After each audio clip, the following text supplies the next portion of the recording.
जय हिंद. मी brigadier Hemant Mahajan आपलं सगळ्यांचं स्वागत करतो. आज आपण कारगिल युद्धावरती बोलणार आहे, ज्याला ऑपरेशन विजय असं सुद्धा म्हटलं जातं. लक्षात असावं की येणाऱ्या 26 जुलैला कारगिल युद्धाला 22 वर्ष पूर्ण होती. परंतु अजून सुद्धा सगळ्या भारतीयांच्या मनामध्ये कारगिल युद्धाची जी वीरगाथा आहे ती जिवंत आहे. 26 जुलै 1999 साली भारतीय सैन्याने पाकिस्तानी सैन्याच्या शेवटच्या सैनिकाला मारून कारगिलमध्ये पाकिस्तानने केलेली घुसखोरी ही पूर्णपणे निपटून टाकली. तेव्हापासून 26 जुलैला ऑपरेशन विजय किंवा कारगिल दिवस किंवा कारगिलचा महापराक्रमाचा दिवस म्हणून आपण हा दिवस साजरा करतो. आपल्याला लक्षात यायला पाहिजे की काश्मीरची जी सीमा आहे, LOC लाईन ऑफ कंट्रोल 780 किलोमीटरची आहे. त्यामध्ये आपले 2 लाख सैनिक तिथे पहारा देतात.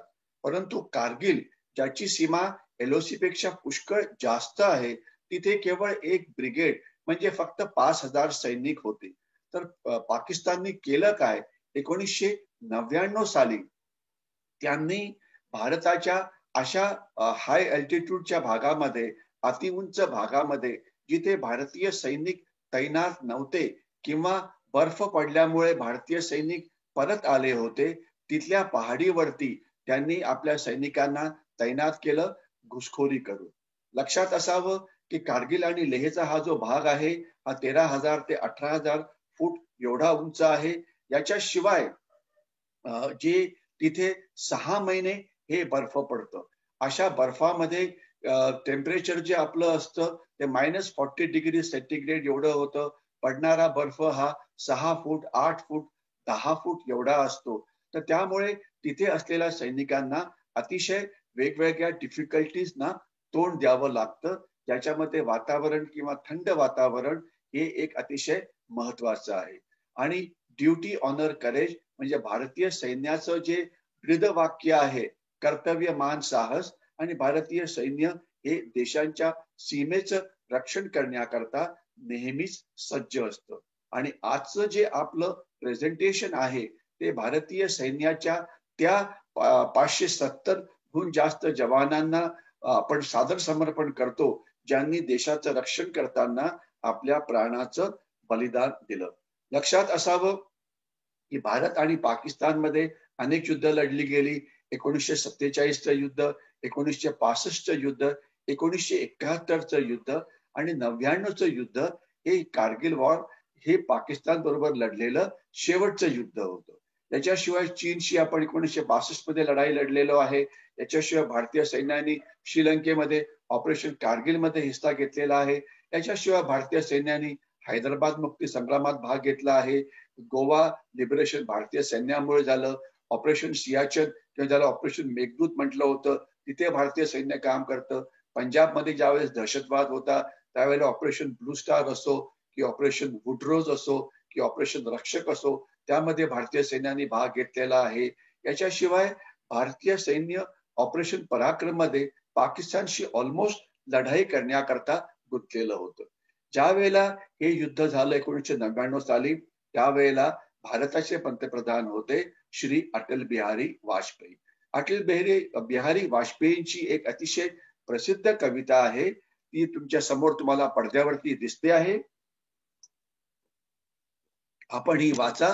भारत पाक पड़ोसी साथ साथ रहना है, प्यार करे या वार करे दोनों को ही सहना है, जो हम पर गुजरी बच्चों के संग ना होने देंगे, जंग ना होने देंगे, जंग ना होने देंगे. अटल बिहारी वाजपेयी जी एक मोठे कवी होते. त्यांची इच्छा होती की भारत आणि पाकिस्तानने आपले संबंध सुधारावेत आणि युद्ध होऊ देऊ नये. आणि त्यांनी ही जी कविता म्हटली होती, ज्या वेळेला त्यांनी लाहोरची बसयात्रा केली होती, त्यावेळेला त्यांनी ही कविता तिथे म्हटलेली होती, की जी एक अतिशय पवित्र, अतिशय प्रसिद्ध अशी कविता आहे. परंतु मुख्य असं की ज्या वेळेला ते हे कविता म्हणत होते, त्याच वेळेला पाकिस्तानचे सैनिक हे आपल्या भागामध्ये घुसखोरी करत होते, वेगवेगळ्या भागामध्ये. आणि हे जे प्रसिद्ध चित्र आपल्याला दिसतं, हे टायगर हिलचं चित्र आहे. जिथे भारतीय सैनिक आपला तिरंगा हा झेंडा रोवत आहे. हे युद्ध अति उंच जागा म्हणजे 13,000 ते 18,000 फूट एवढ्या उंचीवरती लढलं गेलं होतं. इथे 543 सैन्याचे अधिकारी आणि जवानांनी आपल्या प्राणाचं बलिदान दिलं. 1300हून जास्त जवान जे आपले आहेत हे गंभीररित्या जखमी झाले आणि हे जे जवान आणि अधिकारी आपले तिथे जे गेले या सगळ्यांची जी वय होती ती 18 ते 28च्या मध्ये होती. आणि पाकिस्तान इथे का घुसलं होतं? 2 कारणं होती. एक तर त्यांना काश्मीर खोऱ्यामध्ये दहशतवाद पुनर्जीवित करायचा होता. त्याचं कंबंड तोडण्याचं काम इथे भारतीय सैन्य हे रक्त सांडून करत होतं. आणि दुसरं कारण त्यांना असं होतं की सियाचीन ग्लेशियरला जो आपला रस्ता जातो तो थांबवायचा आणि लडाखला, कारगिलला, सियाचीन ग्लेशियरला भारतापासून वेगळं करायचं. म्हणून त्यांनी जो भाग जिथे भारतीय सैन्य तैनात नव्हतं तिथे आपलं सैन्य घुसवलं आणि तिथे अशा प्रकारचं युद्ध हे सुरू केलं. तर आपण सर्वात पहिले बघूया की हे जे युद्ध होतं या युद्धाची जी रणभूमी होती ती कशी होती. 13,000 ते 18,000 फूट ही उंची आहे. पहाड जे तिथले होते अतिशय सक्त होते, अतिशय कठीण होते आणि हा आहे काश्मीरचा नकाशा. थोडक्यात बघा की जो वरचा भाग आहे डाव्या साईडला जिथे आपण ज्याला आपण जो हिरव्यामध्ये दाखवलेला आहे हा जो भाग आहे या भागाला म्हटलं जातं पाकिस्तानी ऑक्युपाईड काश्मीर. 1947 साली हा भाग पाकिस्तानकडे गेला. त्यावेळेला भारतीय सैन्य हे ऑलमोस्ट अर्ध्या भागाच्या मध्ये पोहोचलं होतं. परंतु आपल्या राज्यकर्त्यांनी आपल्या सैनिकांना मागे आणलं आणि आता ही जी LOC बनलेली आहे ही LOC ही 47च्या युद्धानंतर जी आहे ती कार्यरत झाली. हा जो लालवाला जो भाग आहे हा अर्थातच चीनचा भाग आहे आणि हा 1962 साली चीननी आपल्याकडून घेतला आणि आपण न लढता तो भाग चीनला दिला. आणि हा जो मधला भाग आहे हा अर्थात लडाखचा आणि लेहचा भाग आहे की सध्याचा लडाख आणि सध्या जी चीनचं बरोबर जे आपलं स्टँड ऑफ चाललेलं आहे तो या भागात चालला आहे. आणि मधला भाग आहे लडाख, त्यानंतर श्रीनगर आणि काश्मीर खोरं, खालती जम्मू उधमपूरचा एरिया. हा नकाशा आपल्याला थोडाफार समजायला पाहिजे. या भागामध्ये जे डोंगर आहेत अतिशय प्रचंड आहेत. आपण बघाल तर इथे अक्साई चीन डाव्या साईडला, बाल्टिस्तान आहे, गिलगिट असतो. जे लाल मध्ये जी दाखवलेली गावं आहेत ती पाकिस्तानमध्ये आहेत आणि ब्लू म्हणजे जी निळ्या रंगात दाखवली आहेत ती अर्थातच भारतामध्ये आहे. इथे आपल्याला हा जो सगळा जो भाग आहे हा पाकिस्तानच्या बाजूला आहे आणि हा जो खालचा जो भाग आहे हा खालचा भाग कारगिल वगैरे हा अर्थातच भारताच्या बाजूला आहे. आणि आपण जर बघाल तर LC वरनं जे हिमालयाची शिखरं दिसतात जिथे भारतीय सैन्य लढलं ती सगळी ही शिखरं आहेत की जिथे आपण ही लढाई ऑपरेशन विजय किंवा कारगिलची केली. स्कर्दू हे तिथलं मोठं गाव आहे. तिथे एक विमानतळ पण आहे आणि इथूनच पाकिस्तानी सैन्याला जी त्यांनी घुसखोरी केली होती कारगिलमध्ये त्यांना सर्वात जास्त मदत ही इथून होत होती. हा भाग अति उंच असल्यामुळे इथे वेगवेगळ्या ग्लेशियर्स म्हणजे हिमनद्या आहेत. हिमनद्या म्हणजे काय? बर्फ जिथे साचतो सखोल भागामध्ये तो नंतर वितळतो आणि बहुतेक सगळ्या ज्या आपल्या नद्या आहेत, गंगा आहे, ब्रह्मपुत्रा आहे, यांची जे उगमस्थानं आहेत ती ग्लेशियर म्हणजे हिमनद्यांमध्ये आहे. आणि हे तिथलं जे तशी तिथे जी लेक्स वगैरे बनतात, तळी बनतात ती इथे दाखवलेली आहेत. आणि ही नद्या तिथनं ज्या उगम पावतात, अस्तोर व्हॅली जिथून पाकिस्ताननी घुसखोरी केली होती तो भाग आपल्याला दिसतो. आणि या भागामध्ये ब्रिजेस म्हणजे पूल जे असतात ते फार कमी आहेत. एखाद्याचा पूल शत्रूंनी उडवला तर या नद्यांना पार करणं हे फारसं सोपं नसतं. आणि हे जे आपल्याला दिसतं आहे याला K2 पीक असं म्हणायचं किंवा हे पाकिस्तान मध्ये असलेलं हिमालयाचं सर्वात मोठं शिखर आहे. 28,000 फुटाहून त्याची उंची आहे.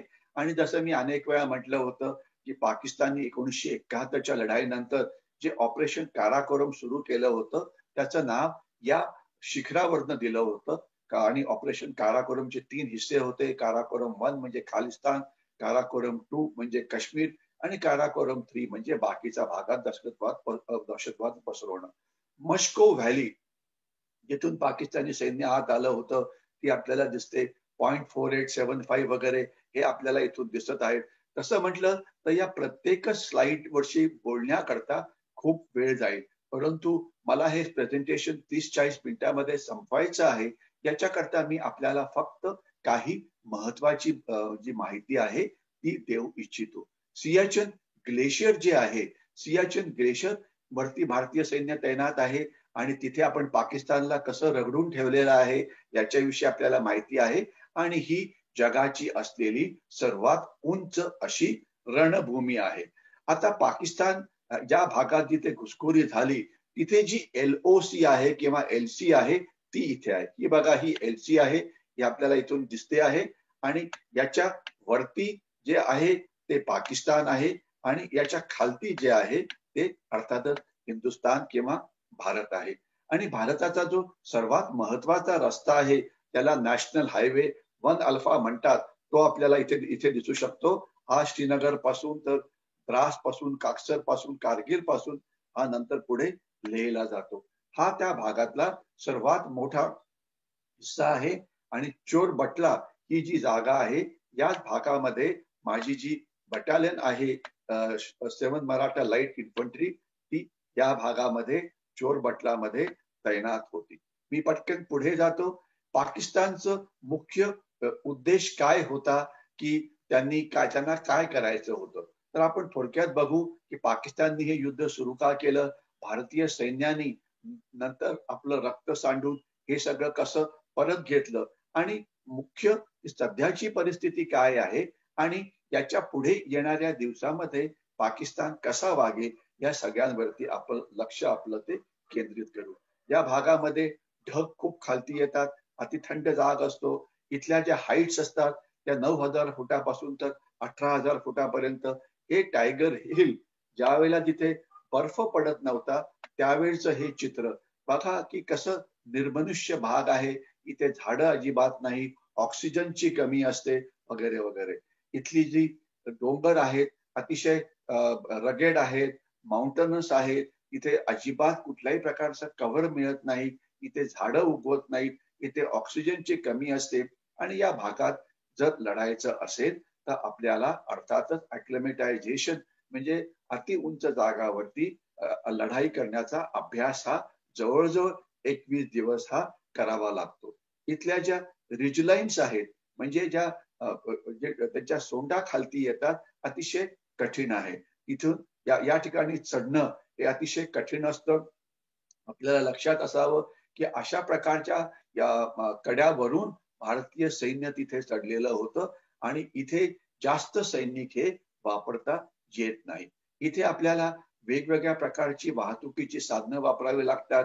त्याच्यामध्ये हेलिकॉप्टर्स आहेत, ज्याच्यामध्ये खच्चर म्हणजे म्युल्स आहेत, ज्याच्यामध्ये माणसाला स्वतःच्या पाठीवरती आपलं सामान हे घेऊन जावं लागतं. आपल्याला रस्त्यांचा वापर हा करावा लागतो. म्हणजे वेगवेगळ्या प्रकारची साधनं, माणसाची पाठ, घोड्यावरती सामान घेऊन जाणं, गाडीनी आणणं, हेलिकॉप्टर्सनी आणणं हे सगळी कामं आपल्यालाही करावी लागतात. कारगिलमध्ये दहशतवाद पसरवण्याचा पाकिस्तान प्रयत्न करत होता, परंतु त्यामध्ये त्यांना कधीही यश मिळालं नाही. त्याचं एक कार्टून आपल्याला दिसतं आणि इथे असलेले ज्या डोंगर रांगा आहेत जिथे हे युद्ध लढलं गेलं ते आपल्याला समजणं हे महत्वाचं आहे. Great western Himalayan ranges, Zanskar ranges, Ladakh ranges आणि काराकोरम रेंजेस आणि त्याच्या पुढे हे सेंट्रल एशियन रेंजेस आहेत. जे यावेळेचं जे युद्ध लढलं गेलं ते या 2 रेंजेसच्या मध्ये या भागामध्ये लढलं गेलं आणि या भागामध्ये लढलं गेलं आणि आता जे सध्या आपला चीन बरोबरची जी लढाई सुरू आहे ती या भागामध्ये सुरू आहे. आपण बघावं की या भागाचं महत्व काय. हा जो आपला अतिशय महत्वाचा रस्ता आहे. आपण बघू शकाल श्रीनगर पासून झोजिला खिंडीतून तो द्रासकडे जातो. द्रासकडून कारगिल, कलसी आणि मग तो लेहकडे जातो. हा एक एकुलता एक रस्ता होता त्यावेळेला. आता आपण दुसरा रस्ता एक हिमाचलच्या बाजूने बांधलेला आहे आणि हा रस्ता फक्त 6 महिने उघडा राहायचा आपल्या वर्षातून. तर त्याच्यामुळे बाकीचे 6 महिने या भागामध्ये आपल्या सैनिकांचं मेंटेनन्स कसं करायचं, तर त्याला दुसरा कुठलाही उपाय नव्हता. याचं सामान तुम्ही पाठीवरती घेऊन या त्याला विमानाने आणा, पण विमानतळ सुद्धा बर्फाखालती जातात, त्यामुळे ते सुद्धा पुष्कळ वेळ शक्य नसतं. तर आता आपण जी झोजिला खिंड आहे त्याच्या खालती एक बोगदा बनवण्याचा प्रयत्न करतो आहे, ज्यामुळे हा रस्ता आपल्याला 24 तास जो आहे हा उघडा ठेवता येईल. आपण थोडक्यात बघू की पाकिस्तानला नेमकं करायचं काय होतं या युद्धामध्ये. पाकिस्तानचे जे 2 त्यावेळेला मुख्य होते, नवाज शरीफ की जे सध्या कैदेत आहेत, आणि जनरल मुशर्रफ जे सैन्याचे प्रमुख होते, त्यांना सुद्धा आता पाकिस्तानी सैन्याने हाकलून दिलं आहे आणि जाऊन ते आता दुबईमध्ये लपलेले आहेत. ते त्यावेळेचे ते मुख्य होते. आणि पाकिस्तानची जी पॉलिसी होती ती म्हणजे ब्लिडिंग इंडिया बाय 1000 कट्स, म्हणजे भारताच्या अंगावरती लहान लहान घाव घालून भारताच्या वेगवेगळ्या भागामध्ये दहशतवादी कृत्य करत राहायचं. आणि त्यांचं दुसरं ब्रीदवाक्य होतं की government will come, government will go, परंतु ISI ची जी स्ट्रॅटेजी आहे, ISI चे जे युद्धाचे डावपेच आहे, ते कधीही बदली करणार नाही. म्हणजे ISI किंवा पाकिस्तानी सैन्य किंवा पाकिस्तान तुम्हाला कायमचं रक्तबंबाळ करत राहील. आणि त्यांचं अजून एक ब्रीदवाक्य आहे की जिहाद करत राहणं हे महत्वाचं आहे. जिहाद करून काश्मीर वेगळा होईल का, तर ती शक्यता फारच कमी आहे, परंतु प्रयत्न करत राहणं हेच महत्वाचं आहे. हे त्यांचं मुख्य काम होतं. आणि हा जो रस्ता आहे, पाकिस्तानला करायचं काय होतं की जिथे मी ॲरो दाखवलेला आहे या ठिकाणी भारताच्या रस्त्यावरती हल्ला करायचा. आणि हा जो भाग आहे या भागाला जर तुम्ही रस्ता जर इथला कॅप्चर केला, रस्त्यावरती कब्जा मिळवला, तर भारतीय सैन्याचा जो पुरवठा आहे जो जातो सियाचीन कडे, तो बंद पडेल आणि भारतीय सैन्याला तिथे राहणं हे मुश्किल होईल. दुसरं द्रासपाशी तेच करायचं. त्याच्यामुळे हा जो पूर्ण भाग आहे कारगिलचा, हा कारगिलचा जो भाग आहे हा आपल्याला भारतापासून वेगळा करता येईल. तर हे त्यांचं मुख्य काम होतं. त्यांनी याकरता पहिले कांगावा केला की आम्ही फक्त आमचे दहशतवादी वापरतो आहे, ते खरं नव्हतं. त्यांनी तिथे जी त्यांची बटालियन्स होत्या नॉर्दर्न लाईट इन्फंट्रीच्या, ज्यांचा फोटो आपल्याला दिसतो आहे, त्यांना तिथे वापरलेलं होतं. त्यांना अर्थात म्हणजे दाखवलं होतं की दहशतवाद्यांना त्यांना ड्रेस घातला होता, म्हणजे सलवार आहे, कमीज आहे, दाढ्या वाढवल्या होत्या, टोप्या होत्या वगैरे, परंतु हे ऍक्च्युली पाकिस्तानच्या नॉर्दर्न लाईट इन्फंट्रीचे सैनिक होते, ज्यांना या भागामध्ये लढण्याचा अनुभव होता. आणि हे सगळे, हा रस्ता, ही इथली शिखरं, ही सगळी जी आपल्याला इथे दिसत आहेत, आणि नंतर पाकिस्ताननी त्यांचे जे सैनिक मारले गेले त्यांनी बॉडी सुद्धा परत घेतल्या नाही.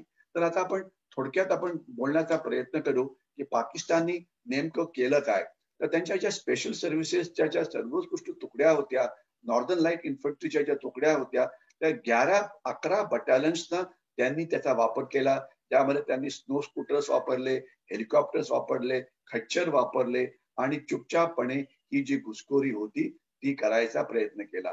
आता आपल्याला जे दिसतं आहे की जिथे भारतीय सैन्य तैनात नसायचं, तो भाग आपल्याला 2 लाल रेषांच्या मध्ये दाखवलेला आहे. त्या भागामध्ये त्यांनी घुसखोरी करून तिथे असलेल्या शिखरावरती आपल्या सैनिकांना आणलं. आणि हा प्रचंड डोंगराळ भाग होता. इथे जास्त जे तंत्रज्ञान आहे, म्हणजे मोठी शस्त्र, मिसाईल्स असो की एअरफोर्स असो, याचा इथे काही फारसा वापर करता येत नव्हता. त्याच्या जवळजवळ 11 बटालियन्स इथे आल्या. त्यांनी जवळजवळ 15,000च्या आसपास सैन्य वापरलं. आणि भारताने या भागामध्ये लढाई करण्याकरता आपल्या 2 डिव्हिजन्स म्हणजे 8 डिव्हिजन आणि 6 डिव्हिजन ही वापरली. म्हणजे आपण आपल्या जवळजवळ 30,000 एवढं हे सैन्य वापरलं. आणि या युद्धामध्ये अतिशय रक्त भारतीय सैनिकांनी सांडलं. हे युद्ध पायदळाचं होतं. त्या पाकिस्तानवरती हल्ला करून त्यांना थांबवावं लागत होतं. या युद्धामध्ये शेवटी ज्यावेळेला युद्ध संपलं त्यावेळेस वेगवेगळे जे शूर पराक्रम गाजवले गेले, त्यामध्ये 4 परमवीर चक्र, 4 महावीर चक्र, 29 वीर चक्र आणि 22 सेना मेडल्स या युद्धामध्ये देण्यात आली. तर आपण आता थोडक्यात बघूया की हे युद्ध कसं झालं, की पाकिस्ताननी पहिले घुसखोरी कुठे कुठे केली ही आपल्याला इथे इथे आपल्याला दिसते आहे, की त्यांनी जी घुसखोरी केली ही सगळी या या सगळ्या ठिकाणी त्यांनी केली. आणि आपल्याला ही जी घुसखोरी केली याची माहिती कशी मिळाली, तर लेफ्टनंट सौरभ कालिया जे होते यांचं एक पेट्रोल यांची एक गस्त घालणारी तुकडी या भागात गेली. त्यांनी पाकिस्तानी सैनिकांना तिथे बघितलं. अर्थात त्यांच्यावरती पाकिस्तानी सैनिकांनी हल्ला केला. त्यात ते शूरपणे लढले, परंतु ते मारले गेले. परंतु लेफ्टनंट सौरभ कालियामुळे या भागामध्ये घुसखोरी झाली असल्याची महत्वाची बातमी जी आहे ती आपल्याला मिळाली. आता आपण ज्यावेळेला युद्धाविषयी बोलतो, अनेक महत्वाची युद्ध इथे लढली गेली. पण लक्षात असायला पाहिजे, युद्धामध्ये दोन पैलू असतात. एक म्हणजे शस्त्र आणि दुसरं शस्त्र वापरणारा सैनिक. आणि नेहमी असं म्हटलं जातं की शस्त्र वापरणारा सैनिक हा त्याच्याकडे असलेल्या शस्त्रापेक्षा जास्त महत्वाचा असतो. आणि नेमकं तेच या युद्धामध्ये झालं. कॅप्टन विक्रम बात्रा हे या युद्धाचे पहिले म्हणजे मोठे हिरो होते, ज्यांना या युद्धामध्ये परमवीर चक्र मिळालं. त्यांना त्यांचे सहकारी जे होते ते शेरशाह म्हणायचे. ते म्हणायचे की तुम्ही म्हणजे ते केवळ 18 महिन्यापूर्वी या भागात आलेले होते आणि त्यांनी सांगितलं होतं की या युद्धात या तर मी विजय होईल किंवा माझा जे पार्थिव आहे ते काय भारताच्या तिरंग्यामध्ये लपेटून मला परत आणलं जाईल. तर त्यांच्या सैनिकाला हा .510 टोलोलिंग जे आपल्याला समोर दिसतं आहे त्याच्यावरती कॅप्चर करण्याचा आदेश मिळाला. त्यांनी शत्रूवरती .5140 जिंकलं. त्यात त्यांनी पाकिस्तानच्या अनेक जवानांना मारलं. त्यात ते जखमी झाले आणि शेवटी त्यांच्या कंपनीनी हे जे 5140 आहे ते जिंकलं. ज्यावेळेला हे शिखर ताब्यात आलं त्यावेळेला तिथे एक टीव्ही चॅनलची क्रू तिथे गेली होती. त्यांनी त्यांचा इंटरव्ह्यू घेतला, जो आज इंटरनेटवरती अवेलेबल आहे. त्यावेळेस त्यांचं प्रसिद्ध वाक्य होतं, "ये दिल मांगे मोर." म्हणजे त्यांना टीव्हीच्या क्रूनी विचारलं की याच्या पुढे तुम्हाला काय करायचं आहे. ते म्हणाले की आम्ही हे जे जिंकलं हे खूपच ठीक आहे, परंतु याच्या नंतर आम्हाला .4875 जो नेक्स्ट पॉइंट आहे त्याच्यावरती आम्हाला तो जिंकायचा आहे. आणि त्यावेळेला कॅप्टन बत्रा यांनी आपल्या काही सैनिकांना सांगितलं, ज्यांची लग्न झाली होती, की तुम्ही लढायला येऊ नका, तुमची मुलं बाळ आहेत. आणि ते जाऊन स्वतः तिथे लढले. हे जे पॉइंट आहे तो आपण कॅप्चर केला, परंतु कॅप्टन विक्रम बात्रा मात्र जिवंत परत आले नाहीत. तर हे या युद्धाचं पहिलं परमवीर चक्र हे इथे देण्यात आलं. याच्यामध्ये अनेक हिरो होते. त्याच्यातले अजून 2-3 हिरोविषयी फक्त आपण बोलण्याचा प्रयत्न करू. एक विजय थापर होते. विजय थापरनी सुद्धा अतिशय चांगलं काम केलं. त्यांना काम देण्यात आलं होतं की जे तिथे टोलोलिंग शिखर कॅप्चर केल्यानंतर पिंपल आणि नॉल वरती त्यांना कॅप्चर करायचं काम मिळालं. आणि तिथे त्यांचे जे कंपनी कमांडर होते मेजर आचार्य, ते या युद्धामध्ये कामी आले. त्यांना इथे महावीर चक्राने गौरवण्यात आलं आणि त्यानंतर रॉकी नॉब आणि टोलोलिंग वगैरे ठिकाणी जायचं काम हे मिळालं आपल्या विजयन थापरना. ज्या चित्रामध्ये आपल्याला विजयन थापर दिसतायत की युद्धात जायच्या आधी त्या सैनिकांनी शेवटची प्रार्थना केली होती, कर्णी माता जी त्यांची देवी होती तिच्या समोर, आणि ते आपल्याला इथे दिसत आहे. तर ही बॅटल जी टोलोलिंगची जी बॅटल होती ही अतिशय शूरपणे लढली गेली. आणि यामध्ये विजय थापर यांनी आपल्या घातक प्लॅटून समोर टोलोलिंग फीचर हे कॅप्चर केलं. आणि ते करताना त्यांनी जसं तानाजी मालुसरे सिंहगडावरती एका कड्यावरनं चढले होते तसे ते वर चढले होते. आणि त्यावेळेला त्यांनी जो हल्ला केला त्या हल्ल्यात जायच्या आधी त्यांनी आपल्या कुटुंबाला एक पत्र लिहिलं होतं. ते पत्र अतिशय प्रसिद्ध आहे. आज वेळेच्या अभावी ते तुम्हाला मी दाखवू शकणार नाही, परंतु त्यांनी आपल्या वडिलांना असं म्हटलं होतं की हे युद्ध झाल्यानंतर तुम्ही या ठिकाणी जरूर या आणि बघा की भारतीय सैन्य हे किती कठीण ठिकाणी त्यावेळेला लढलं. आणि कर्नल थापर जे आज 82 वर्षाचे आहेत ते प्रत्येक वर्षी 26 जुलैला तिथे जातात आणि आपल्या मुलाला आणि त्याच्या सैनिकांना जाऊन तिथे श्रद्धांजली वाहतात.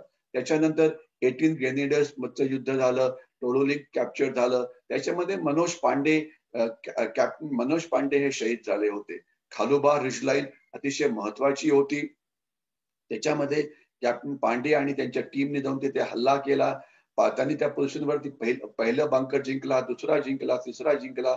त्यात त्यांना गोळी लागली आणि तरी त्यांनी आपल्या सैनिकांना सांगितलं होतं नेपाळीमध्ये, कारण त्यांचे जे सैनिक ते गुरखा होते, की ना छोडणू, म्हणजे मराठीमध्ये त्याचा अर्थ होतो की तुम्ही शत्रूला सोडू नका.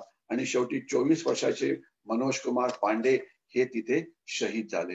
त्याच्यानंतर जोगेंद्र सिंग जाधव ज्यांच्या घातक प्लाटूननी टायगर हिल वरती कब्जा केला, लेफ्टनंट बलवंत सिंग यांना या युद्धामध्ये महावीर चक्राने गौरवण्यात आलं.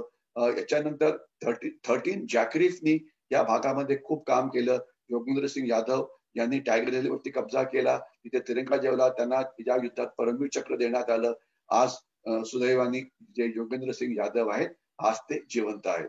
रायफलमॅन संजय कुमार जे आज सुभेदार मेजर आहेत, त्यांनी मस्कोमध्ये .4875 वरती कब्जा केला आणि त्यांनी तिथे 3 दहशतवाद्यांना मारलं, त्यांना सुद्धा परमवीर चक्र देण्यात आलं. कॅप्टन अनुज नायर यांनी 16,000 फुटावरती असलेलं .4875 हा पॉइंट कॅप्चर केला, तर त्यांना त्या युद्धात त्याच्याकरता त्यांना महावीर चक्र हे देण्यात आलं. हे आहेत कॅप्टन विक्रम बत्रा, यांना परमवीर चक्र मिळालेलं होतं. आणि जे पॉइंट, जे 3 पिंपल आहे, जे टायगर हिल आहे, हे आपल्याला इथे इथे दिसत आहे. टायगर हिल या भागातलं अतिशय मोठं महत्वाचं हे होतं आणि कॅप्टन अनुज नायर वगैरे जे इतर हिरोज होते त्यांनी या लढाईमध्ये भाग घेतला होता. तर कारगिल युद्धामध्ये युद्ध विषयी बोलायचं म्हटलं तर अनेकांनी या युद्धात भाग घेतला आणि शेवटी यावेळेला युद्ध संपलं त्यावेळेला असं दिसलं की आपण पाकिस्तानचे अनेक सैनिक मारले आहेत आणि 26 जुलै 99 साली पाकिस्तानचे जे शेवटचे जे सैनिक तिथनं होते त्यांना आपण हाकलून दिलं आणि पाकिस्ताननी जे रिपोर्ट दिला त्याप्रमाणे त्यांचे 772 सैनिक हे मारले गेले. त्यामध्ये एकूण 69 ऑफिसर्स आणि 76 हे SSG होते आणि जे जखमी झाले त्याची संख्या 1000हून जास्त होती. परंतु नंतर नवाज शरीफ यांनी सांगितलं होतं की नाही, आमची जी संख्या होती ती याच्याहून सुद्धा जास्त होती आणि जवळजवळ 1500हून जास्त पाकिस्तानी सैनिक आपले तिथे मारले गेले. भारतीय सैन्याचे 576 सैनिक हे मारले गेले, एअरफोर्सचे 5 आणि आपले जे गंभीररित्या जखमी झाले त्यामध्ये 1122 असे सैनिक होते. आणि ऑफिसर्स जे आपले मारले गेले, अधिकारी जे ज्यांनी शहीद झाले त्यांची संख्या 25 होती, जे जखमी झाले ते 57 होती. परंतु मी जखमी जे सैनिक झाले, जखमी जे ऑफिसर्स झाले त्यांच्याविषयी बोलू इच्छितो की एक मेजर डीपी सिंग होते, त्या युद्धात ते जखमी झाले, त्यांचे दोन्ही पाय त्याच्यामध्ये गेले, परंतु त्यांनी आपल्याला कृत्रिम पाय लावले. जसं पुण्यामध्ये आर्टिफिशियल लिम्ब सेंटर आहे, तिथे कृत्रिम पाय हे लावले जातात आणि आज ते मेजर डीपी सिंग हे कृत्रिम पायावरती पळतात आणि त्यांनी ऑलिम्पिक्स मध्ये भाग घेतलेला आहे आणि त्यांना ब्लेड रनर असं म्हटलं जातं आणि त्यांनी 3 मॅरेथॉन मध्ये जिंकलं आणि त्यांना आपलं नाव त्यांनी Limca book of world record मध्ये ते सामील केलं होतं. तर थोडक्यात अशा प्रकारचे हे शूर सैनिक इथे लढले, यांना आपण नक्कीच आपलं सॅल्यूट करायला पाहिजे की त्यांनी आज आपल्याला काश्मीर जे काश्मीर आपलं सेफ आहे, आपल्या ज्या सीमा सेफ आहेत या त्यांच्यामुळे सेफ आहेत. आणि इथे मिळालेली जी युनिट्स होती, ज्यांना युनिट सायटेशन मिळालं होतं, 18 ग्रेनेडियर्स, 2 राजरीफ, 13 जॅकरीफ, 18 गढवाल रायफल्स, 8 सिख, म्हणजे आपण बघाल तर हे भारताच्या वेगवेगळ्या भागातून आलेले सैनिक होते. आणि आज महत्वाचं असं की ही जी 13 जॅकरीफ आहे, 13 जॅकरीफचे त्यावेळेला जे कमांडिंग ऑफिसर होते कर्नल जोशी, आज तेच या भागामध्ये नॉर्दर्न कमांड मध्ये लेफ्टनंट जनरलच्या हुद्द्यावरती भारतीय सैन्याचे प्रमुख आहेत. म्हणजे बघा की जे त्यावेळेला त्या लढाईमध्ये होते ते आता पूर्ण नॉर्दर्न कमांडचे मुख्य बनलेले आहेत. त्यांचं कौतुक करायलाच पाहिजे. युद्धात गेलेली परमवीर चक्र पहिले 3 दिली होती, नंतर अजून एक देण्यात आलं म्हणजे 4, महावीर चक्र 4, वीर चक्र 29 आणि सेना मंडळ 52. पुन्हा एकदा बघा, परमवीर चक्र 4, महावीर चक्र 4, वीर चक्र 29 आणि सेना मेडल गॅरंटी 52 इतकी शूरता पुरस्कार ही त्यावेळेला देण्यात आली. तर थोडक्यात ऑपरेशन विजय किंवा कारगिलचं युद्ध हे त्या सैनिकांचं युद्ध होतं. ते त्या यंग सोल्जर्सचं युद्ध होतं की ज्यांनी या युद्धामध्ये केवळ शूरता, लीडरशिप म्हणजे नेतृत्व यावरती हे युद्ध जिंकलं. इथे तंत्रज्ञानाचा काहीही फायदा नव्हता. अतिशय उंच जागा होत्या. तिथे आपल्याला लढावं लागलं आणि आपण तिथे महापराक्रम गाजून हे युद्ध जिंकलं. म्हणून जे प्रसिद्ध वाक्य आहे की तुमच्या उद्या करता आम्ही आमचं आज दिलं, तर हे इथे अतिशय पूर्णपणे ते सार्थ होतं. याच्या पुढे मी आपल्याला काही जे आपले परमवीर चक्र विजेते आहेत त्यांचे फोटो दाखवतो. विक्रम बात्रा, मनोज पांडे वगैरे. मग त्याच्यानंतर राजेश अधिकारी, विवेक गुप्ता, कॅप्टन अनुज नायर, हे सगळे जे वीरचक्र विजेते आहेत हे सगळे आपल्याला इथे दिसत आहेत. बघा किती जण होते ते. म्हणजे आपण जर थोडक्यात जर बघाल तर हे जे सैनिक होते अतिशय यंग होते आणि ज्यांनी हे सगळे जे महापराक्रम हे त्यावेळेला गाजवलेले होते. तर या सैनिकांना आज आपण सल्यूट करायलाच पाहिजे. या सैनिकांचं जे आता मेमोरियल आहे ते द्रास गावामध्ये बनवलेलं आहे आणि अनेक पर्यटक तिथे जाऊ शकतात. तिथे गेलं की तिथे त्यांचं मेमोरियल बनलेलं आहे. तिथे एक म्युझियम बनलेलं आहे. तिथे तुम्हाला कारगिलची लढाई कशी लढली गेली याविषयी पूर्णपणे सांगण्यात येतं. तर ते आपण जरूर जाऊन बघायला पाहिजे. तिथे तुम्हाला जायला अलाउड आहे. त्याच्याशिवाय जी शिखरं होती ती शिखरं तुम्हाला तिथून दिसतात आणि ती बघितली की इतक्या उंचीवरती आमचे सैनिक लढले तर आपलं जे माथा आहे तो अगदी बरोबर नतमस्तक होतो आणि त्यामुळे आपण त्यांनी कशा परिस्थितीत ते युद्ध लढलं हे आपल्याला कळू शकतो. परंतु दुर्दैवाने आपल्या देशामध्ये पराक्रमाला किंवा बलिदानाला जेवढं महत्व द्यायला पाहिजे तेवढं पुरेसं महत्व हे दिलं नाही. आज सुद्धा ज्या वेळेला आपले सैनिक काश्मीरमध्ये दहशतवाद्यांशी लढताना जातात त्यावेळेला त्या सैनिकांचं साधं नाव सुद्धा आपण लिहित नाही. आपण जे काही इतर लोक असतात त्याला सेलिब्रिटीज म्हणायचं किंवा क्रिकेटर्स म्हणायचं किंवा गुन्हेगार म्हणायचं त्यांना पहिल्या पानावरती प्रसिद्धी देतो वर्तमानपत्रांच्या. परंतु जे सैनिक जसं मागच्याच आठवड्यामध्ये एक आपले सुभेदार रँकचे एक अधिकारी गेले, एक शिपाई गेला, त्यांचं नाव सुद्धा कुठल्या पेपरमध्ये आलं नाही. मी शोधायचा प्रयत्न केला पण ते नाव सुद्धा मिळत नाही. तर मला वाटतं हे जे आपले खरोखर हिरोज आहेत की ज्याच्यामुळे देश सुरक्षित राहतो त्यांना आपण पुरेसं महत्व हे द्यायला पाहिजे. कारण आपण जरी कारगिलचं युद्ध जिंकलं तरी पण ही जी लढाई पाकिस्तान आणि चीन आपल्या विरुद्ध चालवत आहे त्याला आम्ही हायब्रिड वॉर असं म्हणतो. त्याच्याविषयी मी अनेक वेळा बोललेलो आहे. ते अजून सुद्धा चालू आहे आणि जे राष्ट्र आपल्या सैनिकांना विसरतं ते कधी मोठे होऊ शकत नाही आणि देशाच्या सुरक्षेला आज बहुआयामी धोके आहेत. हे जे धोके आपल्याला यांना तोंड द्यायचं असेल, देशाला सुरक्षित ठेवायचं असेल तर मला वाटतं सगळ्या नागरिकांनी सुद्धा एक सैनिक बनण्याची गरज आहे. याचा अर्थ की हातात बंदूक घेऊन लढायचं असं होत नाही. आपण ज्या भागामध्ये आहोत त्या भागामध्ये कान आणि डोळे उघडे ठेवावे. देशासमोर जी सुरक्षेची अनेक आव्हानं आहेत त्याचं थोडक्यात उत्तर आहे देशभक्ती आणि देशप्रेम. मी देशाकरता काय करू शकतो हा जर पण प्रश्न विचारला तर आपल्याला दिसेल की एक सामान्य माणूस आपल्या रोजच्या जीवनामध्ये देशाची प्रगती व्हायला अनेक गोष्टी करू शकतो. देशाकरता पाणी वाचवणं, देशाकरता वीज वाचवणं, देशाकरता इंधन वाचवणं, शेतकऱ्यांकडनं भाजीपाला घेणं, पैशाची पेमेंट ही आपण कार्डनी करणं, अनेक गोष्टी आहेत की ज्या आपण रोजच्या जीवनामध्ये आपण करू शकतो. तर मला वाटतं आपण जर ते सगळ्यांनी केलं आणि आपण देशाकरता आपलं योगदान दिलं तर या देशाला मोठं बनवण्यामध्ये आपण नक्कीच मदत करू शकतो. मी आता माझं जे म्हणजे जे प्रेझेंटेशन आहे त्याचं शेअरिंग हे आता थांबवतो आणि बघतो जर आपल्याला काही जर प्रश्न असतील तर ते मी प्रश्न घेण्याचा प्रयत्न करतो.